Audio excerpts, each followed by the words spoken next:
جی عدنان راشد صاحب برطانیہ سے آئے تھے، انہوں نے جمعہ پڑھایا ہے پرسوں ادھر مسجد دارالسلام گلستان کالونی میں، تو وہ کہہ رہے تھے کہ ہم عیسائیت کا مقابلہ ادھر کر رہے ہیں اور 2000 آدمی ہم نے مسلمان کیا ہے ادھر. ماشاء اللہ کی مدد ان کا جو ہیڈ ہے وہ ایک یونان کا آدمی ہے جو پہلے پادری تھا، وہ مسلمان ہو گیا ہے، وہ اب لوگوں کو مسلمان کر رہا ہے.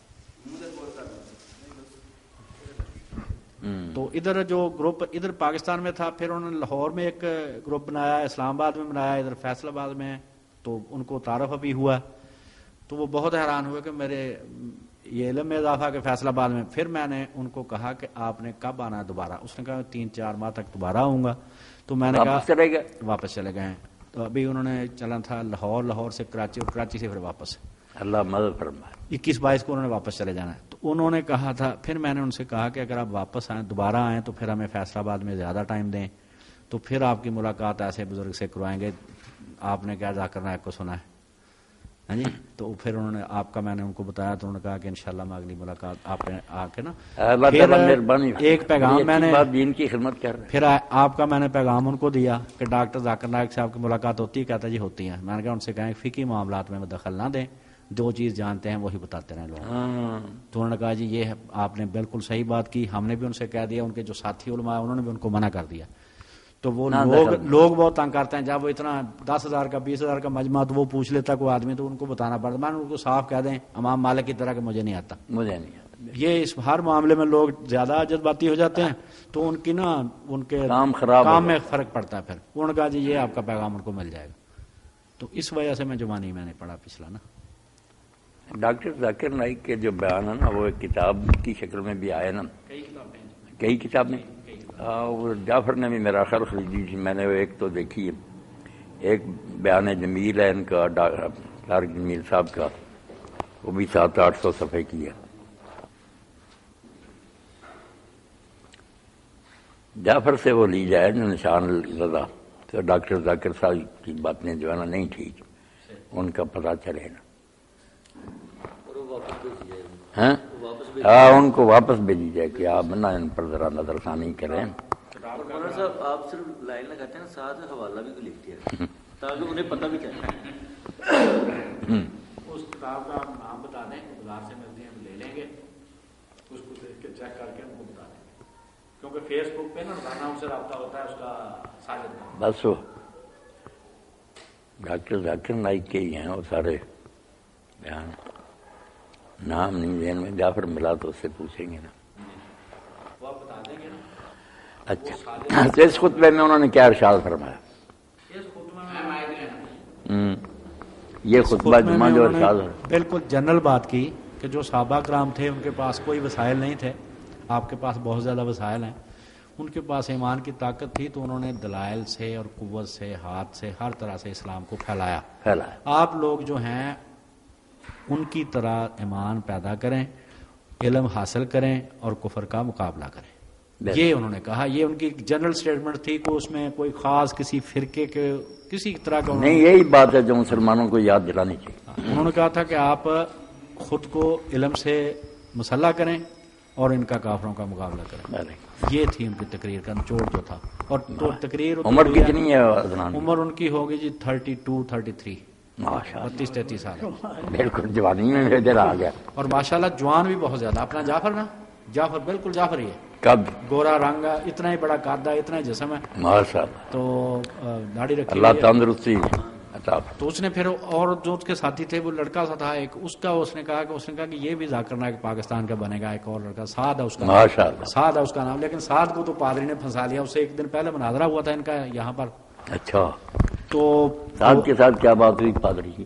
اس نے کہا کہ پال نے شراب اور خنزیر حلال کر دیا. اس نے کہا یہ لفظ مجھے دکھا دیں بائبل میں. یہاں سے پھنس گیا وہ. اس نے کہا یہ لفظ ایسے لکھے ہوئے دکھا دیں اس میں بائبل میں، تو پھر میں مان جاؤں گا. تو یہ تھے عیسائی تھے 8، اور ان میں سے ایک پادری تھا بشارت. میں تو ادھر نہیں تھا، میں تو ادھر جڑا والا گیا ہوا تھا اس دن. تو مجھے انہوں نے بتا دیا تھا کہ آپ آئیں، لیکن میں جا نہیں سکا. تو پھر بعد میں دوسرے دن ساجد نے مجھے بتایا، وہ اپنا سمندری والا تھا نا، حافظ صاحب کا بھتیجا، وہ بہت زیادہ ایکٹیو ہے. وہ حصہ لیتا بڑا نہیں، وہ سارا اس ویب سائٹ بنانے میں اور اس میں کتابیں اکٹھی کرنے میں ان کا بہت بڑا کردار ہے. کیا بات. اور ادھر سید شاہ جہاں صاحب ہیں جو اس کا سارا خرچہ اٹھا رہے ہیں. یہ ریک سٹی میں اللہ تعالیٰ اجر دے برکت تو دے۔ وہ سید شاہ جہاں جو ہے اس نے تو اپنے آپ کو وہ کاروبار بھی بیچارہ اپنا کرتا ہے لیکن اس نے وقف کر دیا اس کے لیے نا اپنے آپ کو۔ بڑا فتنہ ہے یہ عیسائیت۔ تو اس نے کہا کہ جب اس نے کہا نا کہ اس نے کہا کہ شراب اور خنزیر حلال ہے، اس نے کہا یہ لفظ آپ مجھے دکھا دیں بائبل میں، اس میں پال کے کسی بھی خط میں یا اس کے کہا ہوا اس کا، تو پھر وہ نا کہتا ہے پھر عشاء کا بہانہ بنا کے جان چھڑائی ہم نے عشاء تو پادری کیا کہتا تھا کہ ہمارے دین میں حرام؟ نہیں، وہ کہتا تھا حلال اس کو چھوڑو، تم یہ لفظ دکھاؤ جو تم نے کہا ہے نا، یہ بتا دو کہ کہاں بائبل میں لکھے ہوئے ہیں، باقی اس نے کہا بات آپ سے ہوگی۔ اچھا، حلال کا لفظ دکھا۔ تو کل پھر ان کے ساتھ نشست تھی وہ پرویز مسیح ہے خوشحال ٹاؤن کا، اس سے انہوں نے جان بوجھ کر عدنان راشد کو بچایا تھا کہ یہ پنجابی میں اس نے کہا تھا کہ بڑی اونتری ہے یہ وہ عیسائی پرویز مسیح۔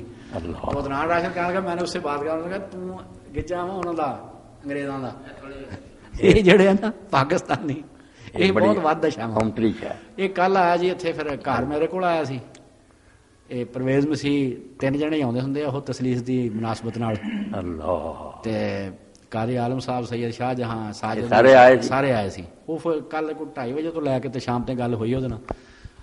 پچھلی باری سمنا بعد میں انہوں سوال کیتا سگا، مولانا ساڈا پروگرام راجا نہیں یہ ایسے گل ہی ہے۔ میں انہوں پچھلی باری سوال کیتا سی سمنا بعد، ایک قاری عالم صاحب نے پھسا لیا سی سورت آل عمران دی آیت نمبر 81، وہ چونکہ اسی تواڈے کولوں ترجمہ والا صحیح سنیا سی، میں انہوں کہا بھائی جی ایک تو ترجمہ غلط کر رہے ہیں، دوسری گل یہ ہے کہ جڑا بنیادی سوال ہے نا انہوں طے کر، اتوں گل چلنی، تھی ایویں ایک آیت نوں پڑھن گے ایک مکنی دوسری، میں یار تو سچے نبی تے سچی کتاب دیا نشانیاں دس، انہیں کہا جی اگلی باری دسوں، اگلی باری دسوں گا۔ ہاں چپ کر گیا نا، اس لیے تو بالکل سہم ہی گیا نا۔ کل پھر آیا پرویز مسیح نے، کل پھر آیا تو میں کہا میں جی اتنے ساری گل مکی سی، ہوں دس تو نال وہ بھتیجا سگا، اور اس بھتیجے تے مینوں شک آ بھی شاید مسلمان ہو جائے۔ اللہ، وہ BSc چ پڑھدا منڈا، اللہ تعالیٰ ایسا ہی کرے۔ انہیں باہر نکل کے سانوں دسیا کہ میں باہر نکل کے انہیں دسیا بھی میں نا اپنا 3 واری دستک دینا دروازے تے، چوتھی واری نہیں دیندا۔ اسی کہا کیوں؟ کہندا بھی تواڈے نبی نے فرمایا 3 واری تو ود نہیں کسی نوں تنگ کرنا، پہ مڑ کے مڑ جانا۔ اس طرح دیاں 1-2 گلاں کیتیاں، سانوں شک سی بھی شاید اے تے بڑا اللہ تعالیٰ ہدایت دینے والا کوئی بڑی گل۔ پرویز مسیح نے جناب نشانیاں دسیاں، ان کے جی عقل سلیم دسے کہ نبی ہے، عقل سلیم کہے بھی یہ نبی ہے۔ دوسرا وہ اخلاقی حالت جڑی ہے وہ ٹھیک ہے۔ تیسرا وہ دعوے جڑے ہیں نا وہ کائنات، بدیہیات اور ضروریات دے مطابق ہونے چاہیے۔ میں بہت اچھی گل ہے، میں سچی کتاب دیا نشانی۔ اس تو میں انہوں کہا میں یار میں ان پڑھ آدمی ہاں، مینوں جاندی گل بھول، تو میں لکھی جاواں نالوں نال۔ اتوں آن کے حاج صاحب وہ نہ جڑا بالکل نہ وہ پریشان ہو گیا، کیونکہ وہی گل کسی نے لکھی نہیں سی، بعد چ مکرن چ آسانی رہندی نہ لکھی ہو۔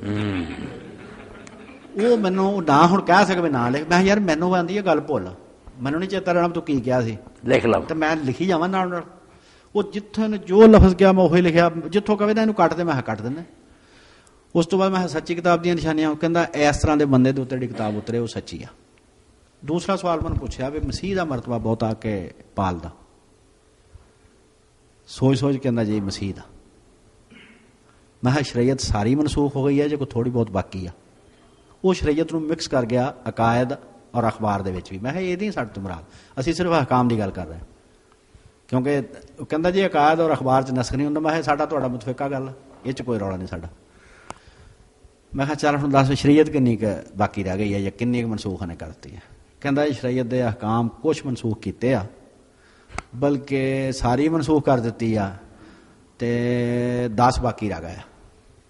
میں کہا چلو یہ بھی چنگی گل ہے۔ تو میں کہا نسخ کدے ہو سکتا؟ انہوں نے کہا جی تعریف خدا بندی نسخ نہیں ہوتا۔ میں ہوں فٹ ہویا تو صحیح، ہوں میں تینوں پوچھوں پچھلے سارے ایک مان لیا، تو 3 کہڑے حساب نہ مان لا؟ وہ میں اگلی نشست میں پوچھاں گے تینوں۔ میں کہا بھائی جی یہ دسو کہ کتاباں جڑیاں بائبل آ دونوں گتیاں دے درمیان سارا کلام خدا وا؟ کہندا سارا کلام خدا۔ میں کہا پروٹیسٹنٹ کہ کیتھولک؟ میں 7 کتاباں دا فرق ہے دونوں چ۔ سوچ کہندا بھی جڑیاں نے غیر متفقہ وہ نہیں، ایپوکریفا جڑا نا وہ نہیں۔ میں کہا ٹھیک ہے۔ میں کہا یار یہ دس پہ اسی تواڈے بزرگاں دا عقیدہ دے لحاظ نال ادب کردے ہیں، تسی ساڈے بزرگاں نوں کیوں گالاں کڈدے ہو؟ ਮੈਂ ਕਿਹਾ ਹਜ਼ਰਤ ਮਰੀਮ ਆ, ਹਜ਼ਰਤ ਈਸਾ ਅਲੈਹਿਸਸਲਾਮ ਆ ਸਾਡੇ ਬੱਚੇ, ਮੈਂ ਕਿਹਾ ਉਹਨਾਂ ਨੇ ਕੋਈ ਗੱਲ ਨਹੀਂ ਸੁਣੀ, ਉੱਪਰ ਬੈਠੇ ਆ, ਉਹਨਾਂ ਚੋਂ ਕਿਸੇ ਨੂੰ ਸੱਦ ਲਾ, ਤੈਨੂੰ ਦੱਸਣਗੇ ਅਲੈਹਿਸਸਲਾਮ, ਅਦਬ ਨਾਲ ਗੱਲ ਕਰਨਗੇ। ਤੁਸੀਂ ਮੈਂ ਕਿਹਾ ਸਾਡੇ ਬਜ਼ੁਰਗਾਂ ਨੂੰ ਗਾਣਾ ਕਿ ਮੈਂ ਕਿਹਾ ਤੂੰ ਮੇਰੇ ਬਾਪ ਦਾ ਅਦਬ ਕਰੇ ਤੇ ਮੇਰੇ ਤਾਂ ਅਖਲਾਕੀ ਫਰਜ਼ ਹੁੰਦਾ ਮੈਂ ਤੇਰੇ ਬਾਪ ਦਾ ਅਦਬ ਕਰਾਂ, ਅਗਰ ਮੈਂ ਨਾ ਕਰਾਂ ਤਾਂ ਫਿਰ ਮੈਂ ਕੀ ਕਹੂੰਗਾ ਇਲਾਕੇ ਦੇ ਵਿੱਚ, ਫਿਰ ਚੁੱਪ। ਮੈਂ ਕਿਹਾ ਲੋਕੀ ਮੈਨੂੰ ਕੀ ਕਹਿਣਗੇ। ਬਸ ਇੱਥੋਂ ਉਸ ਤੋਂ ਬਾਅਦ ਮੈਂ ਕਿਹਾ ਇਹ ਦੱਸ ਕਿ ਕੋਈ ਬਾਈਬਲ 'ਚ ਕੋਈ ਗਲਤੀ ਫਲਤੀ ਤਾਂ ਨਹੀਂ? ਕਹਿੰਦਾ ਕਾਤਬ ਦੀਆਂ ਗਲਤੀਆਂ ਹੈ, ਔਰ ਉਹ ਮੁਸਲਮਾਂ ਵਾ, ਔਰ ਉਹ ਸਾਡੇ ਈਸਾਈ ਆਲਮਾਂ ਨੇ ਵਾਸ਼ਗਾਫ ਅੰਦਾਜ਼ 'ਚ ਉਹਨਾਂ ਨੂੰ ਬਿਆਨ ਕੀਤਾ। ਮੈਂ ਕਿਹਾ ਬਹੁਤ ਅੱਛੀ ਗੱਲ ਆ। ਮੈਂ ਕਿਹਾ ਨੀਅਤ ਦੀ ਗਲਤੀ ਤਾਂ ਨਹੀਂ ਕਿਤੇ? ਮੈਂ ਕਿਹਾ ਨਹੀਂ। ਮੈਂ ਕਿਹਾ ਆ ਮੇਰੇ ਕੋਲ 5 ਬਾਈਬਲ ਪਈਆਂ, 3 ਅੰਗਰੇਜ਼ੀ ਆ, 2 ਉਰਦੂ ਆ, ਕੈਥੋਲਿਕ ਆ, ਪ੍ਰੋਟੈਸਟੈਂਟ ਆ, ਕਿੰਗ ਜੇਮਸ ਵਰਜਨ ਆ, ਗੁੱਡ ਨਿਊਜ਼ ਬਾਈਬਲ ਆ, ਔਰ RSV ਵੀ ਮੈਨੂੰ ਲੱਭ ਪਿਆ ਸੀ ਕਿਤੋਂ, ਬਰਤਾਨੀਆ ਵਾਲਾ ਛਾਪਿਆ ਰਿਵਾਈਜ਼ਡ ਸਟੈਂਡਰਡ ਵਰਸ਼ਨ। ਮੈਂ ਕਿਹਾ 3 ਅੰਗਰੇਜ਼ੀ 'ਚ ਲਿਖਿਆ ਕਿ came with 10,000 holy men,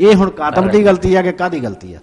ਆਖੇ ਜੀ ਮੌਲਾਨਾ ਅਹਿਮਦ ਰਜ਼ਾ ਖਾਨ ਨੇ ਆਪਣੇ ਤਰਜਮੇ 'ਚ ਲਿਖਿਆ, ਮੌਲਾਨਾ ਨਈਮੁੱਦੀਨ ਨੇ, ਕਿ ਕੁਰਾਨ ਮਜੀਦ ਦੇ ਵੀ ਕੁਛ ਲਫ਼ਜ਼ ਐਸੇ ਜਿਹਨਾਂ ਦਾ ਤਰਜਮਾ ਨਹੀਂ ਹੋ ਸਕਦਾ। ਮੈਂ ਕਿਹਾ ਉਹ ਤਾਂ ਜਦੋਂ ਤੂੰ ਦਿਖਾੜੇਗਾ ਉਦੋਂ ਦੇਖ ਲਵਾਂਗੇ ਉਹਨਾਂ ਨੂੰ ਵੀ।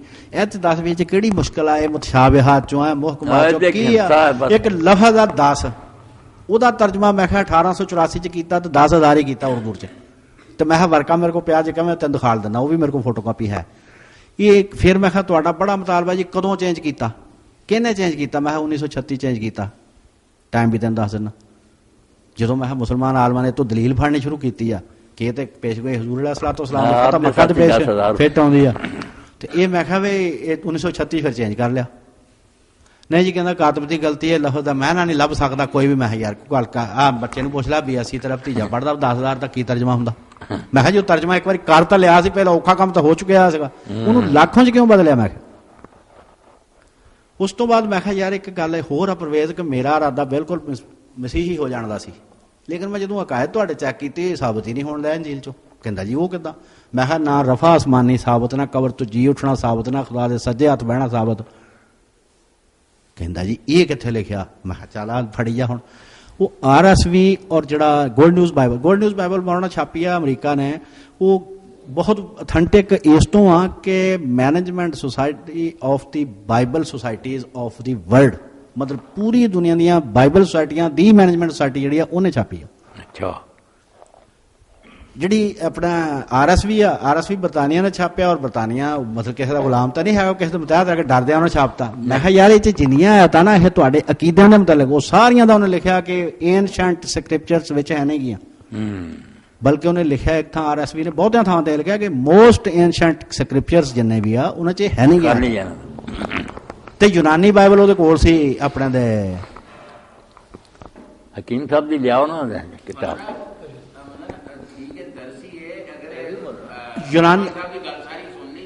ਯੂਨਾਨੀ ਬਾਈਬਲ ਜਿਹੜੀ ਆ ਉਹ ਉਹਦੇ ਕੋਲ ਸੀ ਨਿਆ ਅਹਿਦਨਾਮਾ, ਉਹਦੇ ਵਿੱਚ ਮੈਂ ਕਿਹਾ ਇਹਦੇ 'ਚ ਕਿੱਥੇ ਲਿਖੀਆਂ? ਕਹਿੰਦਾ ਹਾਸ਼ੀਏ 'ਚ।